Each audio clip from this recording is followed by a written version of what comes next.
Alhamdulillah wassalatu wassalamu ala rasulillah wa ala alihi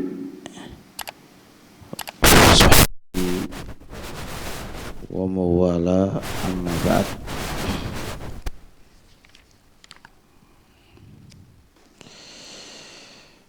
Alhamdulillah kita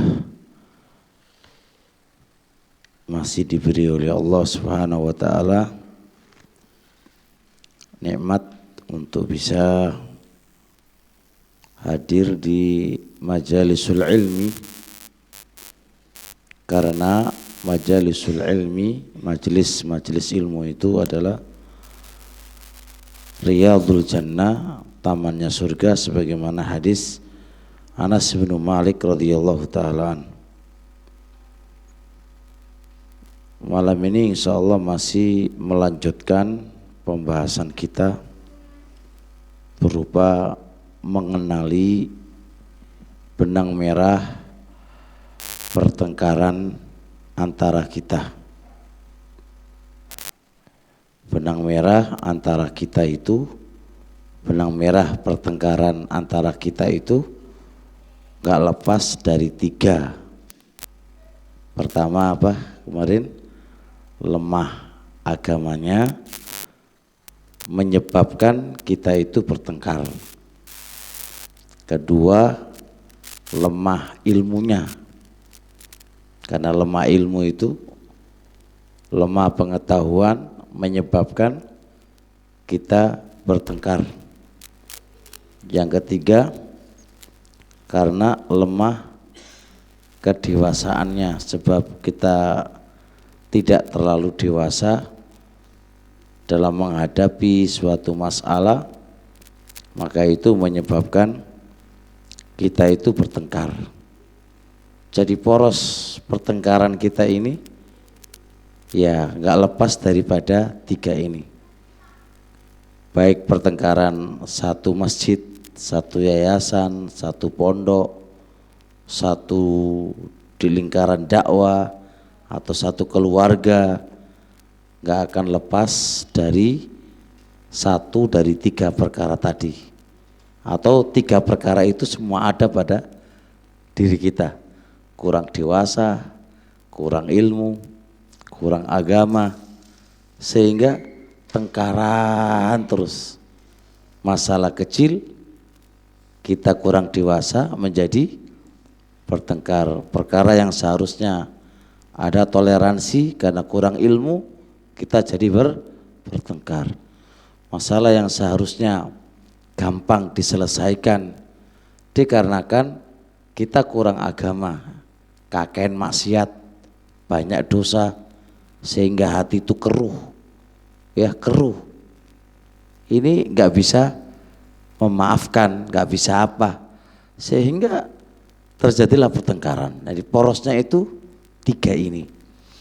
Kita kemarin beberapa pertemuan ini baru bahas kurangnya ilmu menyebabkan kita itu bertengkar.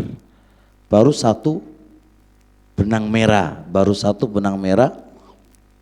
bahwasanya kurangnya ilmu itu menyebabkan kita itu bertengkar. Tapi kurang ilmu itu banyak poin-poinnya ya. Itu contoh yang saya bikin contoh sehingga jelas di titik-titik inilah kita selalu bertengkar. Terakhir kemarin kita bahas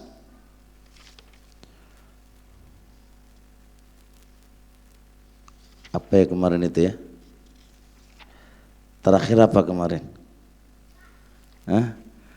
Bahasanya illam takun ma'i fi ai mas'alatin fa anta dhiddi. Sudah kayak kemarin ya. Jikalau Anda tidak bersama saya di masalah ini, berarti engkau adalah lawan saya. Ini kan jikalau engkau tidak mentahdzir si A, maka berarti Anda lawan saya. Jikalau engkau tidak bersama saya dalam mensikapi masalah ini, berarti Anda lawan saya. Ini contoh kurangnya ilmu yang menyebabkan kita bertengkar dengan memberikan sebuah apa namanya ini, sebuah sudut pemikiran gitu ya. Pokoknya Anda kalau enggak karo aku, wis awakmu itu musuhku. Nah ini gimana kayak gini ini?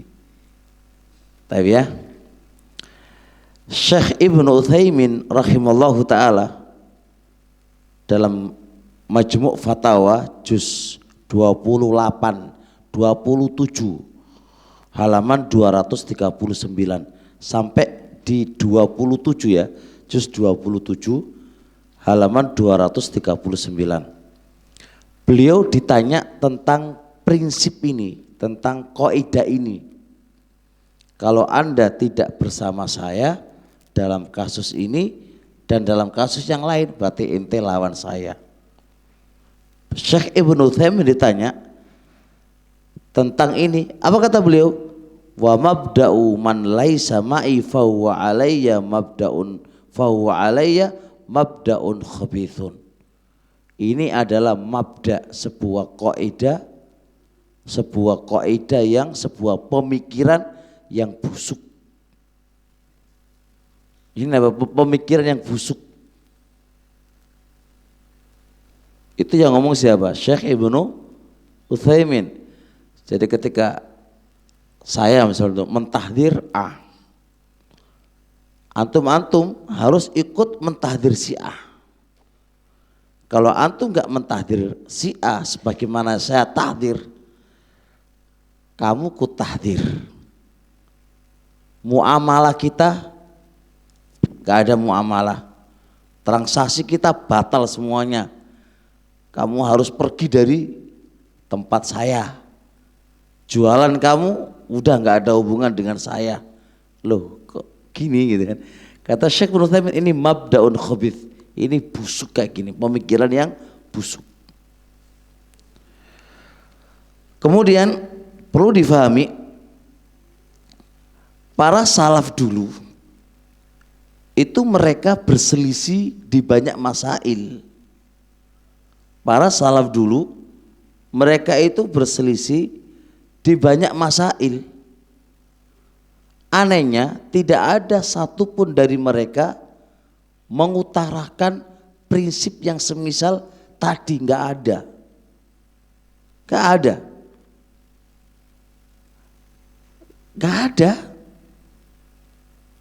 Misal contoh nih ya, terjadi di masa para sahabat berbeda pendapat di kasus haji yang paling bagus itu apa? Haji Qiron, apa haji ifrad, apa haji tamattu.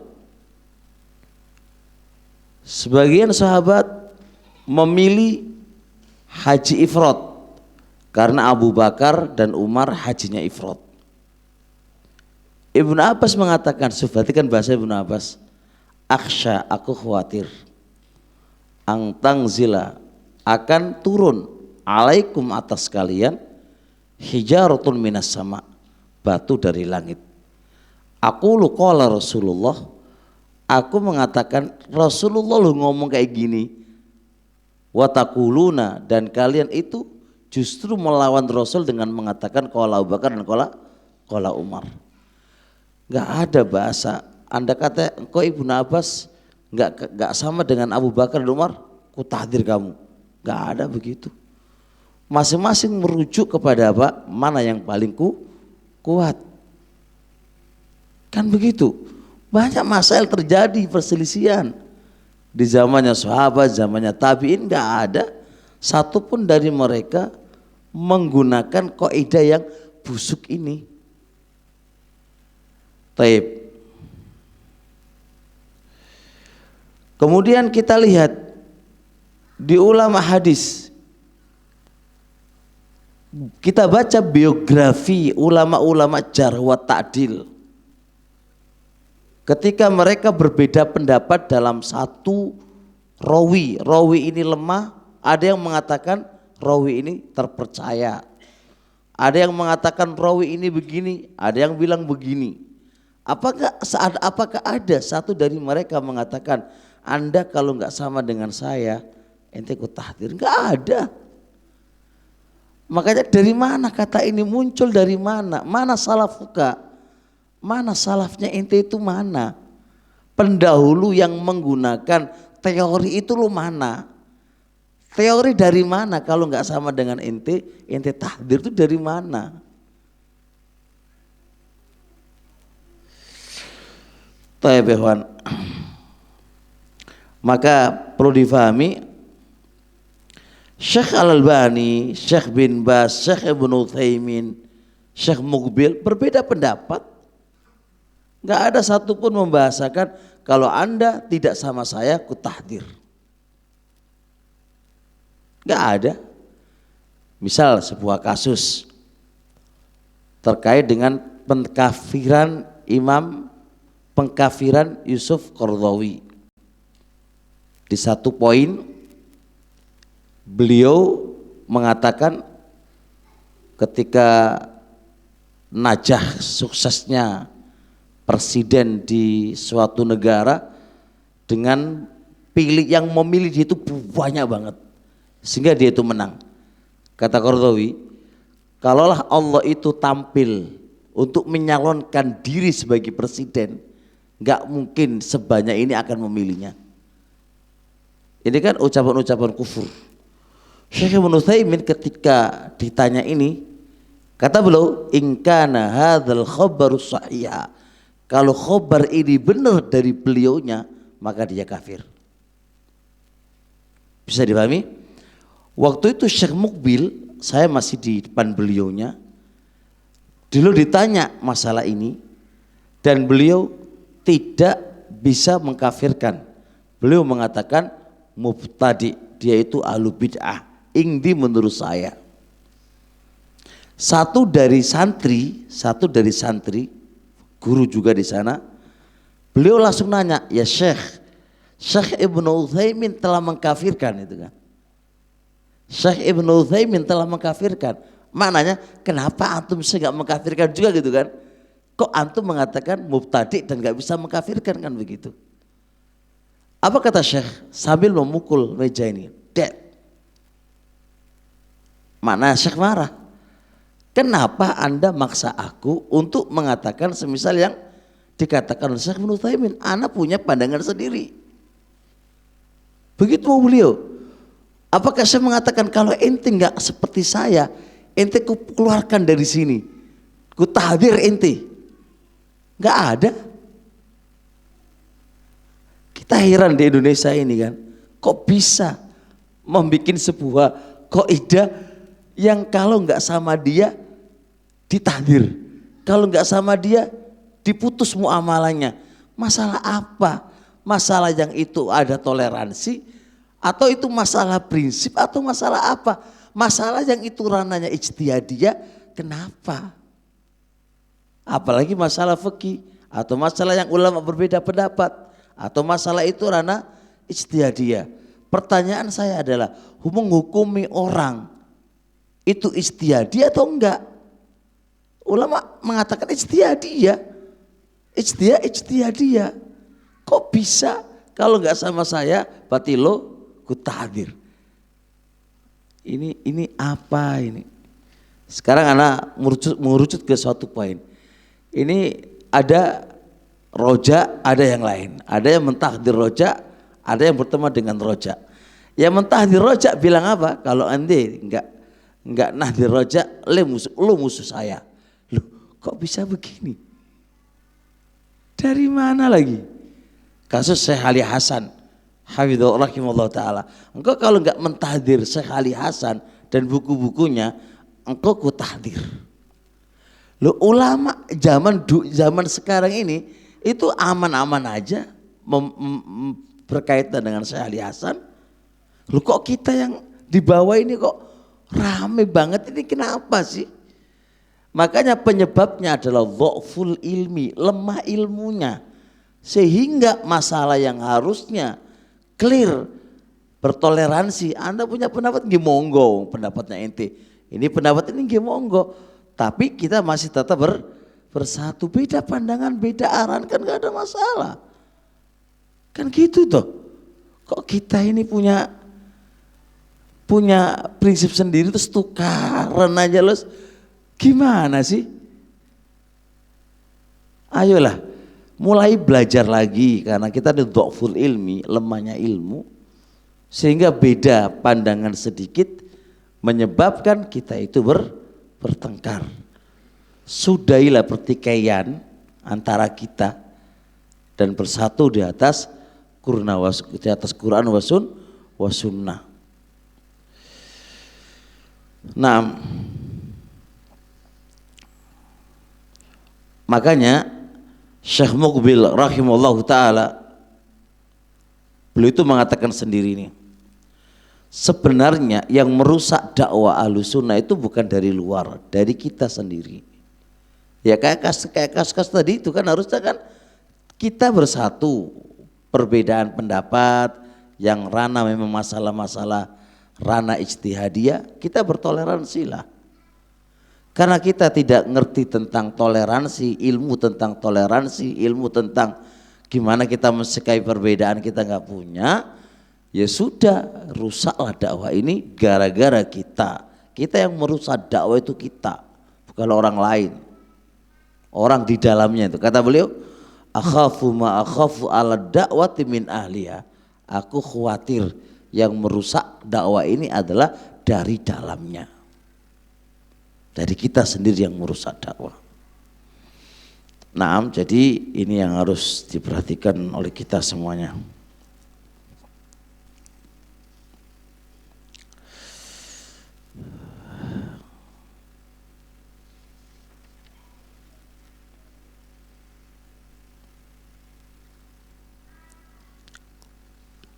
Terusnya sedikit lagi, satu lagi saya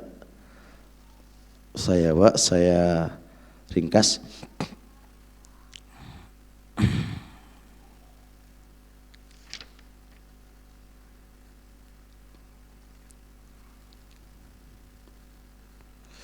Ini ada keterangan termasuk bagian dari lemahnya ilmu, itu adalah di bab dakwah salafiyah di masa kita ini. Bisa dipahami, dakwah salafiyah di masa kita ini itu harusnya berjalan semisal dakwahnya Nabi di Mekah. Posisi kita itu, posisi dakwah salaf itu posisi lemah, gak punya kekuatan.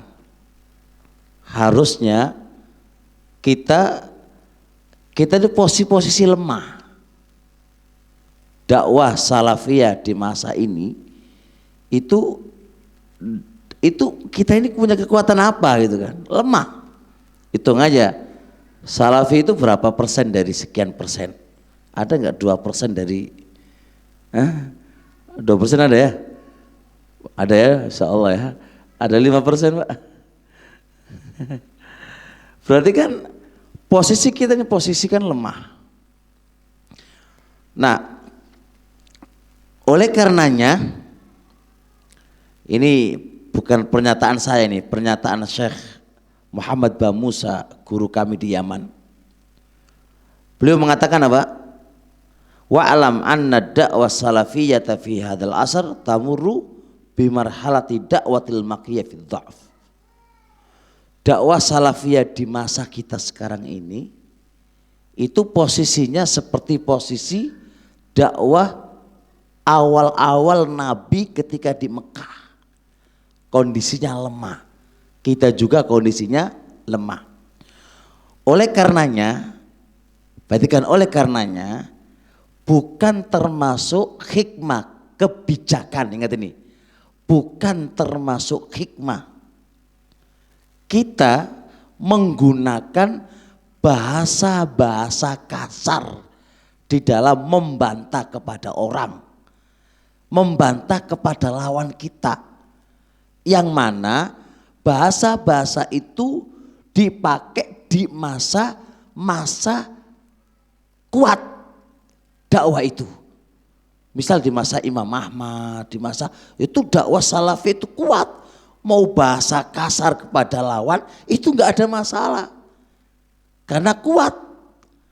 Kalau bahasa-bahasa kasar, bahasa-bahasa keras kamu ambil untuk membantah lawan, habis kita Pak. Habis kita. Apalagi di Indonesia ya. Apalagi di Indonesia. Kita berapa persen ngomong ketet wis. Taib ya. Yang mana kata beliau ini di qurunul mufadzalah, di masa-masa yang mulia, di masa sahabat, tabi'un, tabi'ut tabi'in, terus setelahnya dakwah luar biasa, sunnah luar biasa, menang, punya pamor di masa itu, dan ahlul ilmi luar biasa, keikhlasan mereka dalam dakwah luar biasa. Makanya mereka membantah mereka itu dengan bantahan yang keras, yang tajam itu gak ada masalah. Kayak bahasa mendingan berteman dengan apa jenenge dengan binatang itu lebih baik daripada berteman dengan ahlul bidah.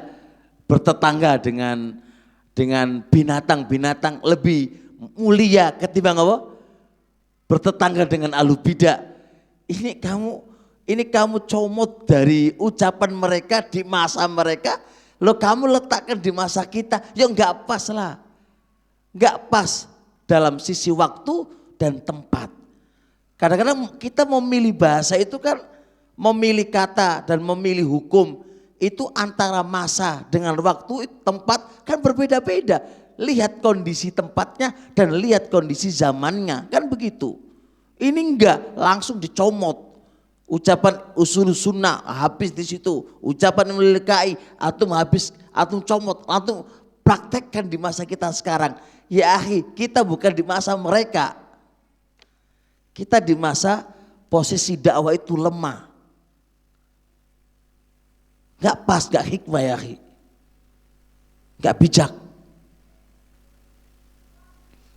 Terus kita bertengkar gini bijak tuh di masa kita lemah kayak gini ini ya.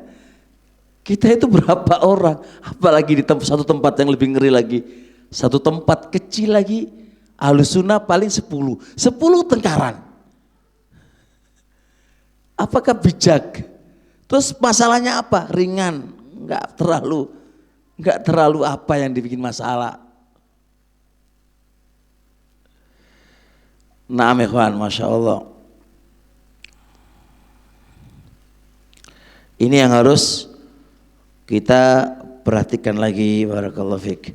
Terusnya kita membahas sekarang benang merah yang kedua. Benang merah yang kedua adalah dha'ful aql, kurang bijak, kurang dewasa.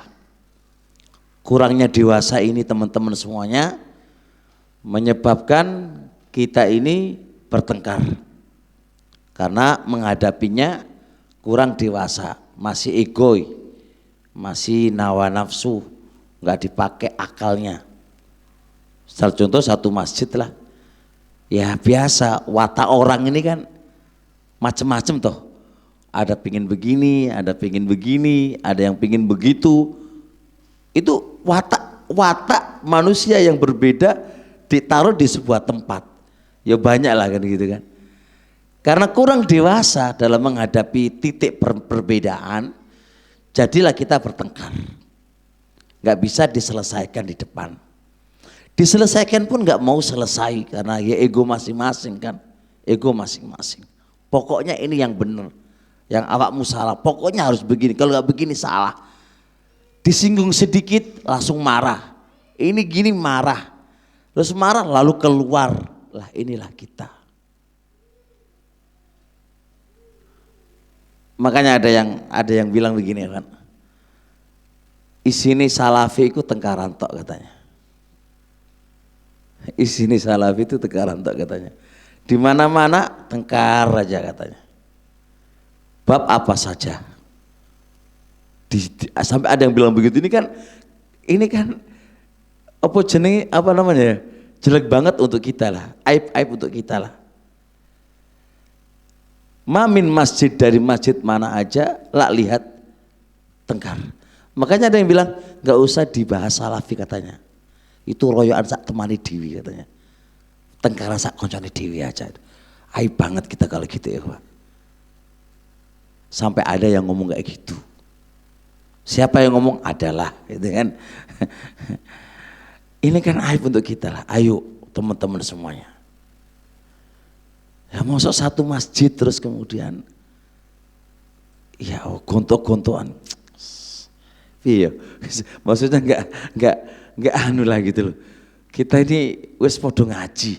Harusnya kalau podo ngaji itu tambah dewasa, bukan tambah ngaji terus kemudian tambah kewenceng saenake dhewe gitu loh. Ini kan aneh. Ya. Aduh, Allah Ustaz. Terus kemudian tak sampaikan di sini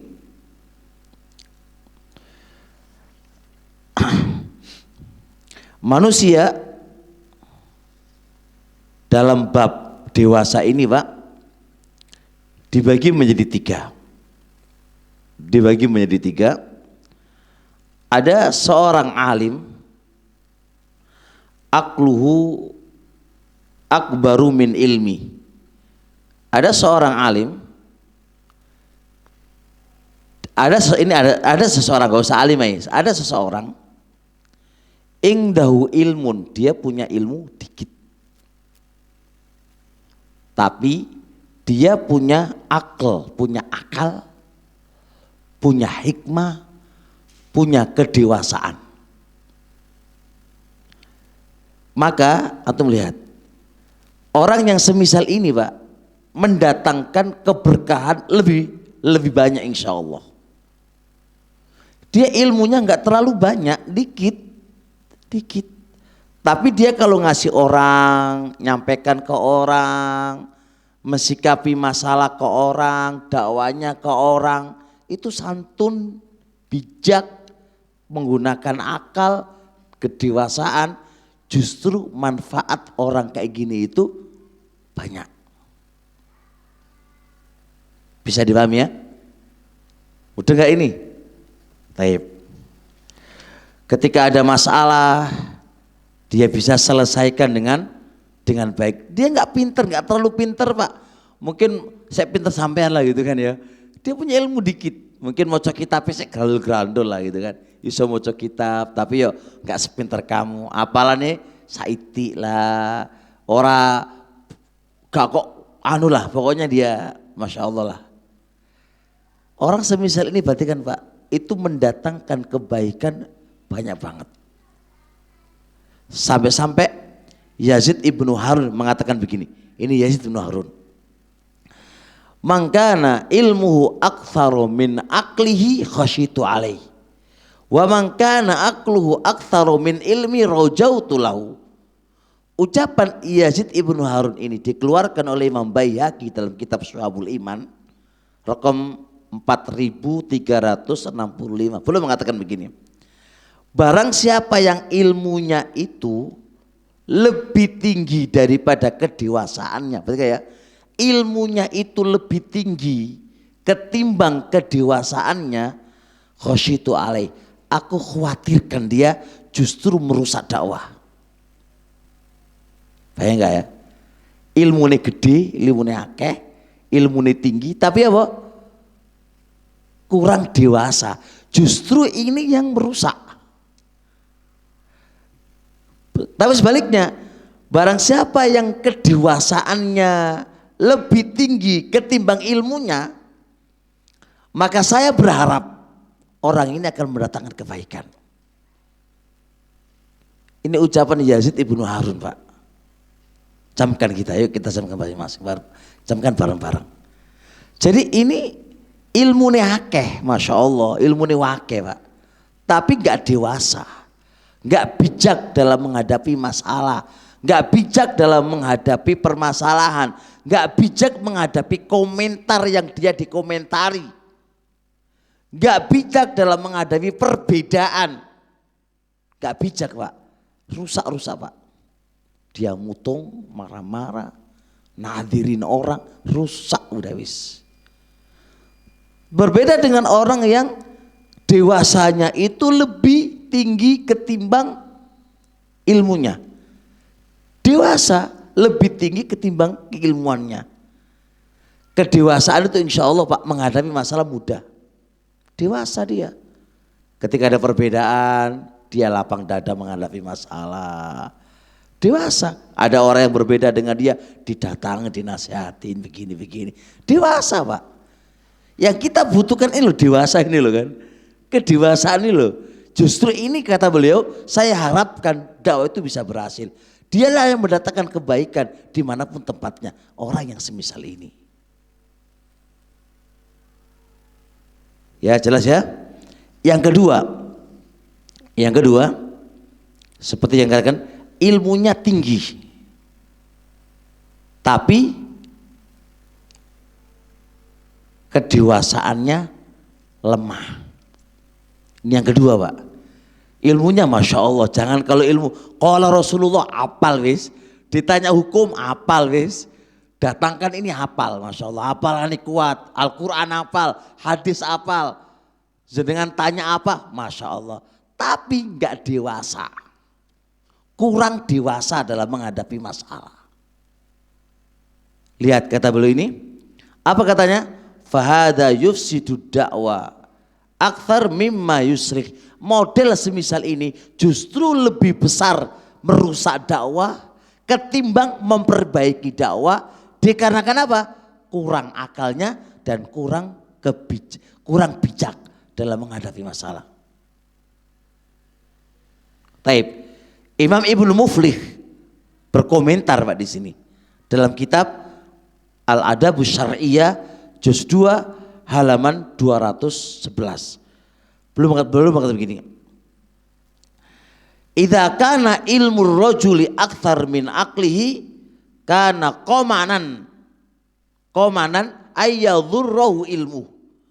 Apabila ilmu seseorang lebih tinggi ketimbang akalnya, ketimbang kedewasaannya, maka sebuah kepantasan ilmu itu akan membahayakan dia. Ilmu itu akan membahayakan dia.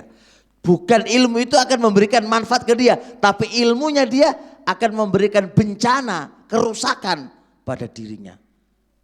Soalnya ilmu ini terlalu tinggi, akalnya rendah, lemah. Akal itu kurang bijak Pak, emosian, tersinggungan, ketika ada masalah langsung medsos, enggak kok gimana lah ini, pas enggak di sini di medsos, pas apa enggak ada begitu, pokoknya get aja gitu kan. Ya sudah, lebih merusak dakwah, lebih anu.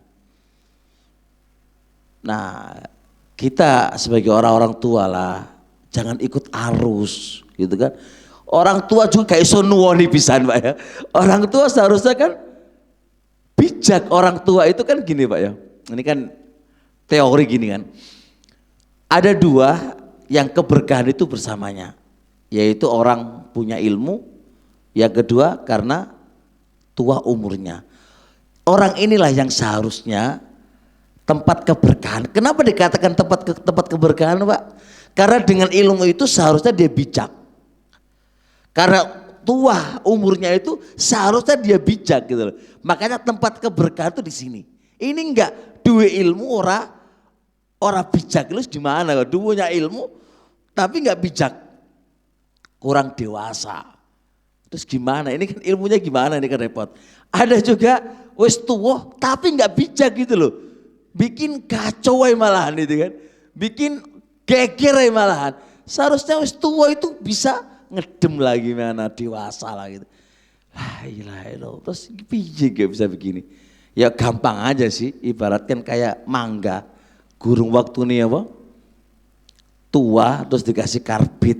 Yuk tua belum tua beneran gitu loh. Jadi kalau tua beneran itu keberkahan itu bersama dia lah. Ini tua gak bisa dituai loh ya. Tua gak bisa dituain.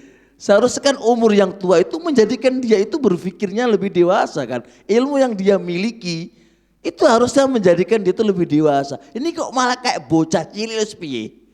Tengkarannya kok bocah cilik kan gitu kan.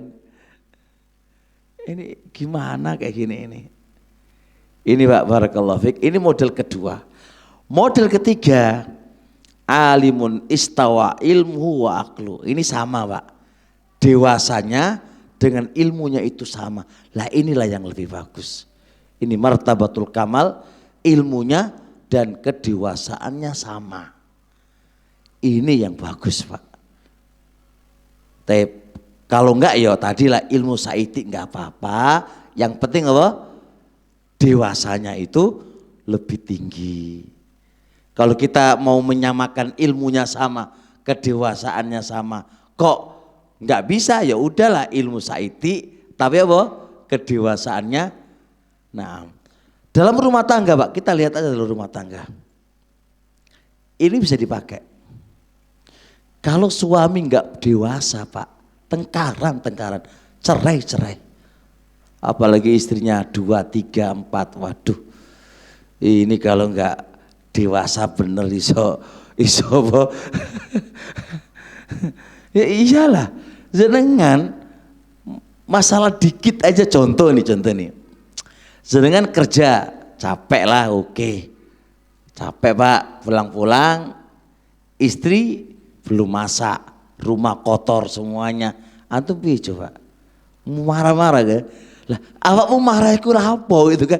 Dapatnya apa kalau kamu itu marah? Ini kan gak dewasa. Coba antum capek, wis teko diem aja, sudah. Antum langsung membersihkan rumahnya, lalu antum yang masak, itu namanya dewasa. Ya mau enggak? Terus antum marah dapatnya apa? Apakah antum marah tiba-tiba nasi itu langsung jadi? Ya enggak. Apakah dengan Anda marah langsung bersih? Enggak. Justru antum marah, istri sakit hati, rame. Tapi kan kita kan emosi lah. Itu loh emosi kamu itu loh gak dewasa. Gitu loh. Tersinggung sedikit. Langsung marah. Lu kok marah, lu gak mikirkan aku marah itu dapatnya apa. Terus ketika aku marah apa yang terjadi, kok gak dipikir itunya. Kalau antum gak mikir akibatnya itu namanya gak dewasa. Ayo kita koreksi teman-teman semuanya. Kita ini megang dakwah yang mulia ini. Ini bukan megang apa-apa, megang dakwah yang mulia ini. Kalau kita ini masih kayak bocah cilik, kayak anak kecil lah dewasa, terus mau jadi apa? Dakwah ini gimana? Masa dakwah ini kita rela diobok-obok oleh orang dengan mengatakan apa salafi itu tengkaran toh aja. Ayolah kita mikirlah.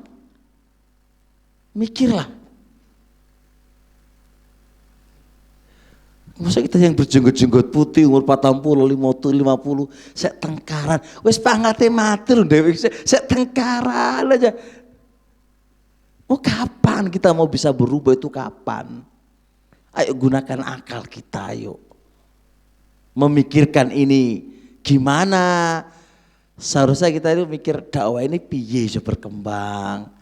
Gimana bisa memberikan bimbingan kepada manusia. Gimana masjid bisa makmur, gimana bisa taklim. Itu lebih afdol daripada mikirin hal-hal yang kecil manfaatnya.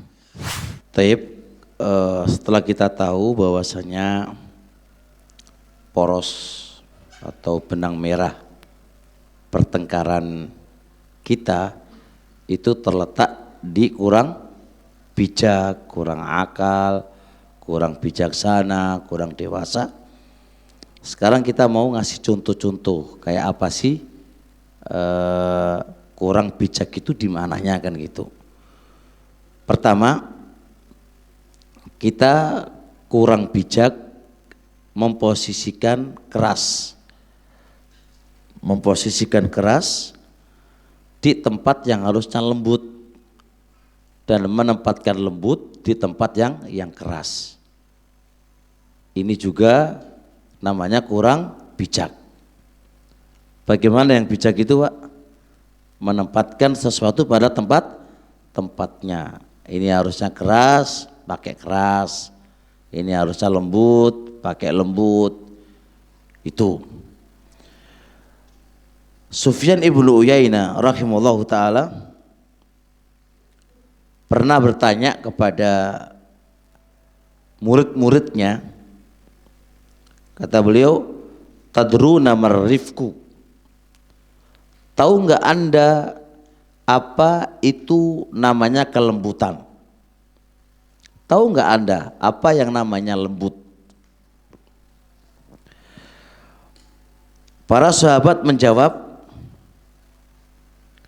wallahu ta'ala alam.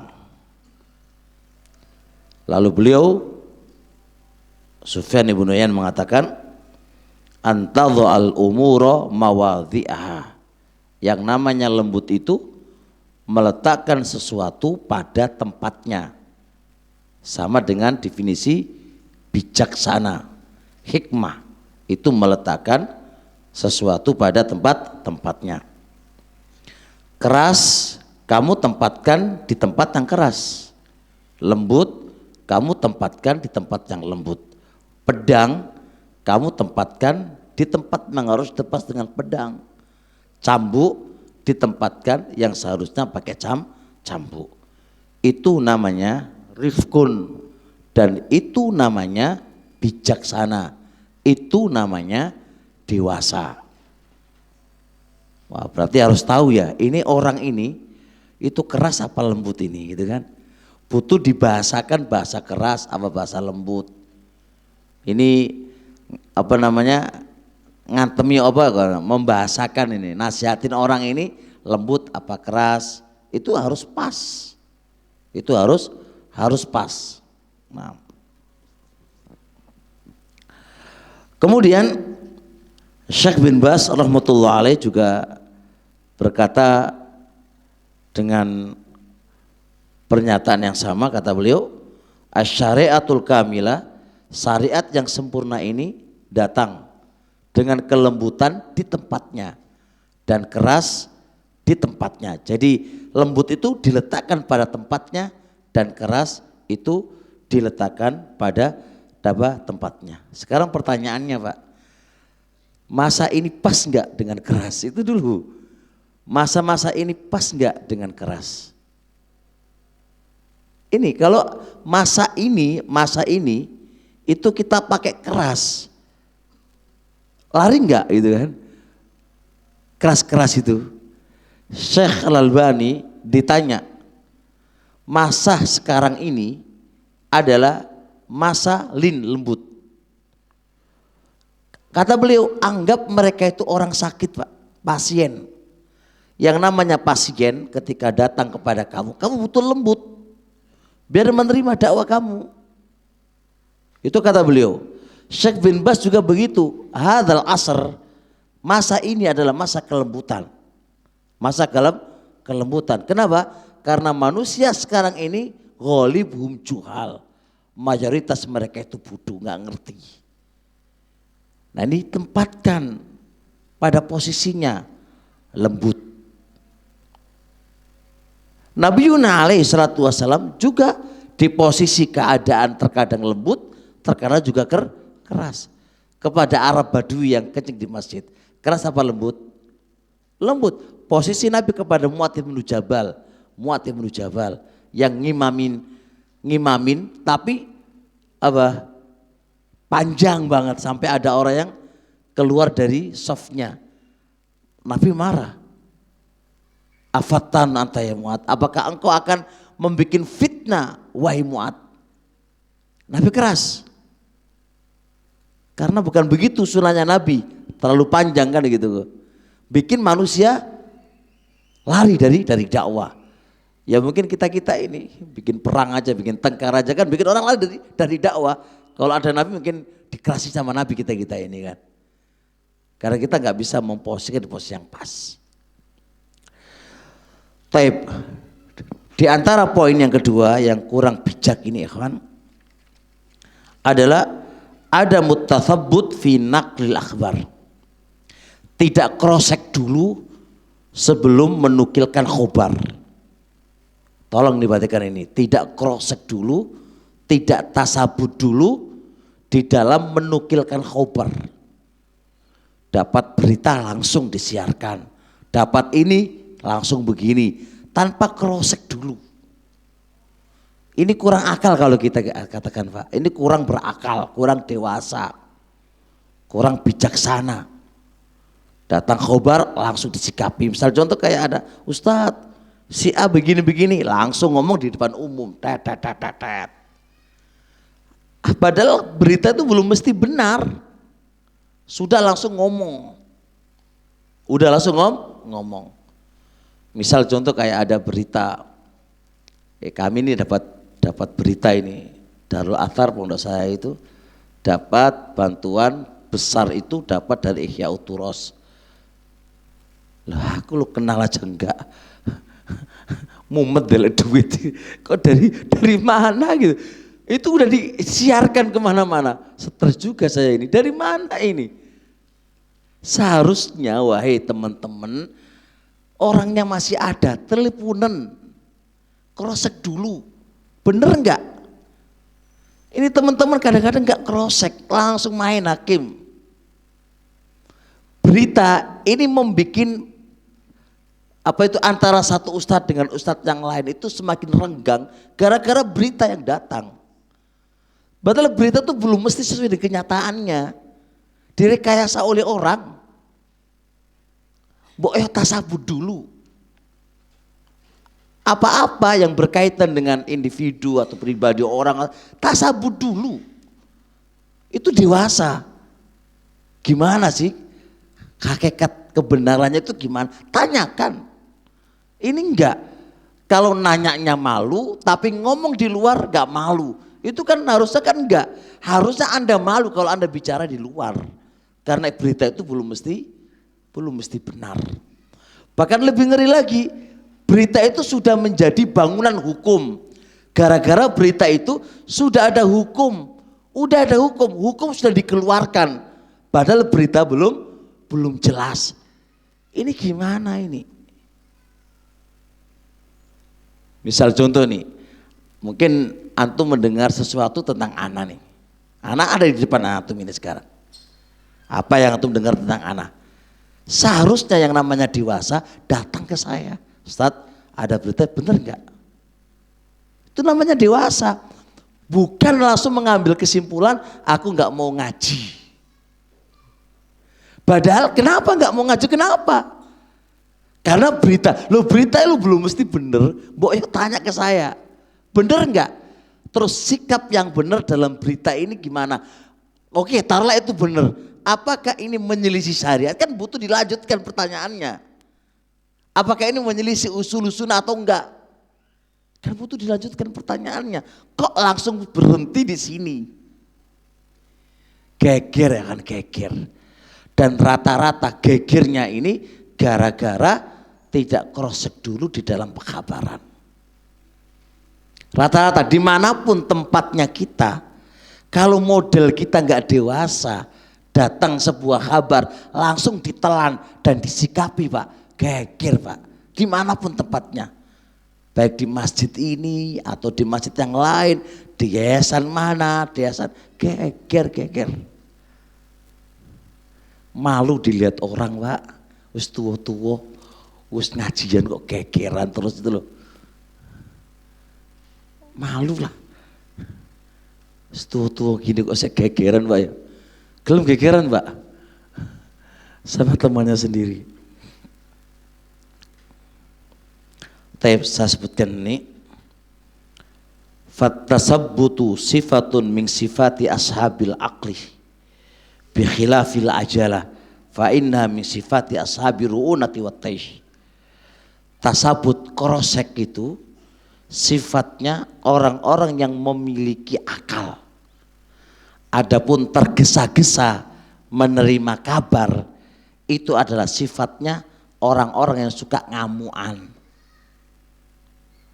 Yang Yesus kalau gegabah itu kan sifatnya orang-orang yang suka taish, suka ngamuk, suka marah, itu sifatnya begitu. Nah kita ini orang yang berakal atau suka ngamuan? Taib. Sampai ada yang mengatakan lagi, tasabut itu adalah dalil, krosek itu adalah dalil selamatnya Anda dalam berpikir, menunjukkan Anda itu selamat dalam berpikir, dan menunjukkan apa namanya kuatnya Anda di dalam, kuatnya akal Anda. Berbeda dengan tergesa-gesa, itu dalil kurangnya akal kamu dan ada celah di dalam pemikiran kamu. Jadi mungkin orang yang tergesa-gesa itu Pak, pikiran itu lagi apa? Lagi konslet Pak. Makanya cepat menerima kabar. Kalau pikiran kamu selamat gak konslet, insya Allah Anda akan krosek terlebih dahulu. Tapi karena saya konslet itu mau kan, ya wes terima aja, langsung punya sikap.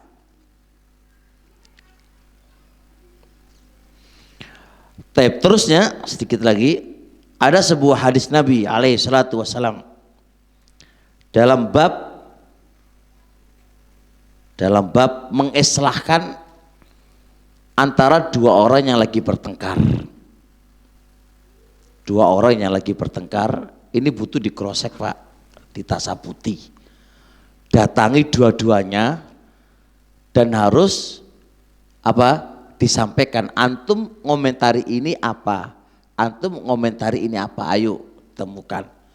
Nabi bilang gini, idza taqaddama ilaika khusmani, apabila datang kepada kamu dua orang yang bertikai, fala tasma'u kalamal awal, Anda jangan mau mendengarkan omongan orang yang pertama, hatta tasma'a kalamal akhar, sehingga Anda mendengar omongan orang yang. Jadi belum ini pengen ngomong ke jenengan, enggak, sampai Anda mendengarkan dari kedua belah pihak. Datangkan keduanya baru Anda mendengar ini dan mendengar ini. Jangan sampai Anda mendengar A lebih dulu sebelum B, atau kebalikannya mendengar B lebih dulu sebelum A. Jangan. Kenapa? Fasaufa tara kaifa taqdi. Dengan Anda mendudukkan kedua-duanya dan dua-duanya kamu dengar, kamu akan mendengar bagaimana Anda akan memutuskan. Ini mohon maaf, pernah terjadi di dua kubu besar di Indonesia ini. Yang satu mentahdir jebret, yang ini mentahdir jebret. Wus, rame itu Pak, bertahun-tahun rame itu. Ketika dikumpulkan oleh syekh di suatu tempat ya, antum lihat apa terjadinya Pak? Komen A didengerin syekh, komen B, ujung-ujungnya apa? Itu komen yang sekian lama yang itu dibangun padanya itu hukum, beritanya nggak gena Pak.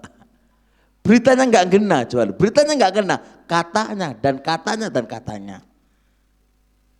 Coba lihat Pak, kayak gini dakwah.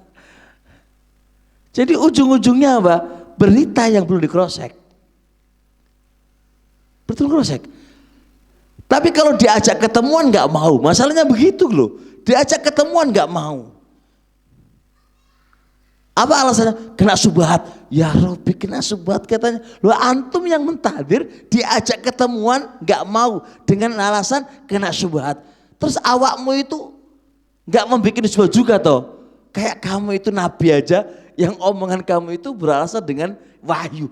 Kalau selama itu belum wahyu ya memungkinkan itu ada subhat. Kan gitu toh. Kecuali ucapan nabi. Sama-sama kita itu manusia, ya pasti ada kemungkinan ada subhatnya, kan begitu. Kok antum mendakwakan orang lain ada subhatnya, ente tidak ada subhatnya, lo siapa ya akhi? Mbok yang mikir lah.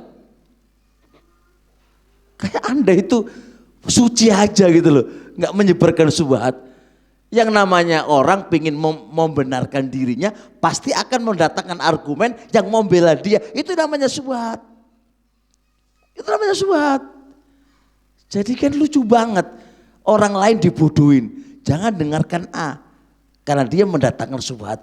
Terus mendengarkan ente nggak mendatangkan subhat untuk orang lain. Ya sama lah. Saya katakan kamu juga bikin subhat. Terus piye? Ya nggak ketemu urusannya. Nah sekarang gimana? Kalau Anda yang menuding, yang mentahdir, yang gini-gini, ayo ketemu. Ayo ketemu. Udah selesaikan. Itu selesai. Makanya dengan cara itu maka akan clear. Kritikan, berita yang datang itu akan ketemu dengan orangnya. Lah ini loh, gimana gak mau ketemu tapi ngomong di luar dengan beraneka ragam tuduhan. Terus gimana jadinya? Ini mau tengkaran terus atau mau selesai? Gitu loh. Nah begitu kan.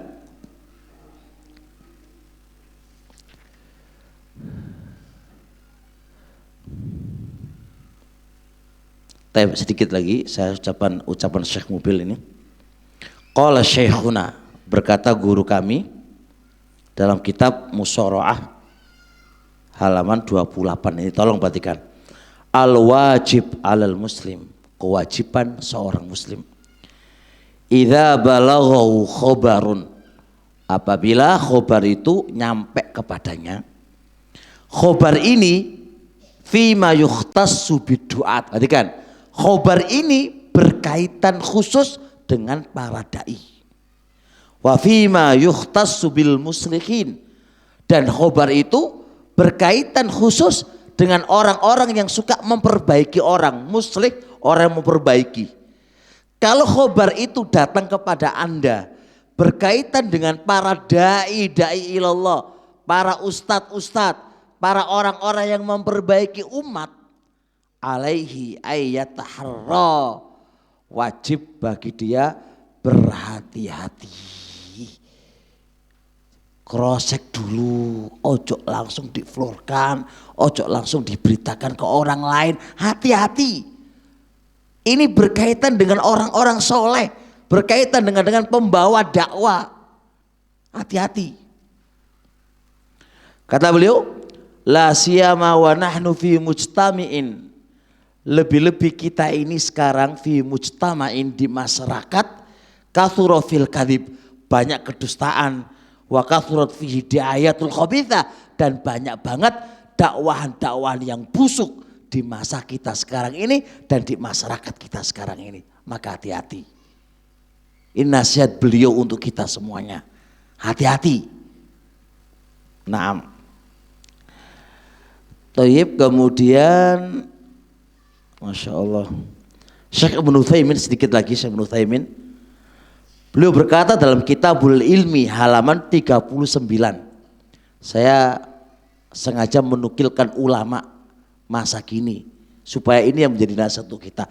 Yang nasihati kita bukan kita tapi ulama sekarang di depan kita ini.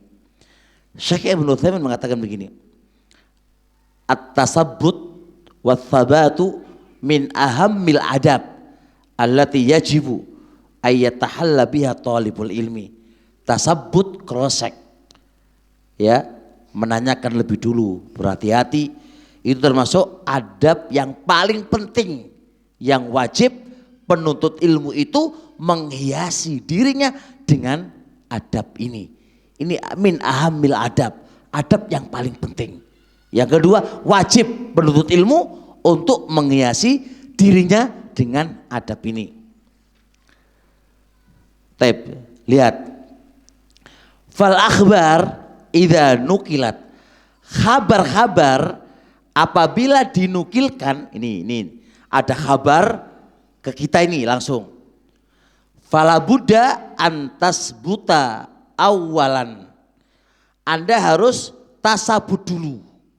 Hal sohat amman nukilat ilai aula, apakah itu benar enggak dari orang yang dinukilkan ataukah tidak. Tasabut dulu. Misal contoh ini berkaitan dengan Pak Andi, udah tanya ke Pak Andi benar enggak ada berita ini? Satu. Tsumma idza shahhat, nah kalau udah benar ini adalah berkaitan dengan Pak Andi, maka kita harus ta'ani hukum untuk Pak Andi. Dua ini. Jadi kalau itu berita kabar ini benar-benar terkait dengan Pak Andi, Anda jangan hukumi dulu, cross-check dulu ke Pak Andi dulu. Bener nggak ini ada berita tentang antum ini taruhlah Pak korupsi sudah gini taruhlah itu kan, wes taruhlah gitu kan, wes bener ini beritanya, oke bener. Tinggal setelah itu Anda tasabut untuk menghukumi dia. Apakah dihukumi begini-begini, itu nanti setelah ada cross check tadi. Ini kita nggak punya Pak, cross check juga nggak punya, terus hukum apalagi kan? Karena orang yang tidak tasabut gimana mau menghukumi kan? Oke, andai kata benar Pak Andi itu begitu, kita butuh belajar lagi hukum. Benar nggak hukumnya diterapkan ke beliaunya? Dia nggak salafi gara-gara korupsi gitu kan? Atau dia bagaimana begitu? Itu kan butuh belajar lagi hukum. Nah itu loh. Dia salah atau enggak itu harus ada ilmu-ilmu lagi kan gitu. Nah itu kesimpulannya kata Syekh Ibnu Utsaimin rahmatullah alaih. Jadi ketika hukum itu pasti di atas berita Pak. Beritanya salah pasti hukumnya salah. Beritanya benar, hukum belum mesti benar gitu kan. Hukum belum mesti benar. Bisa dipahami?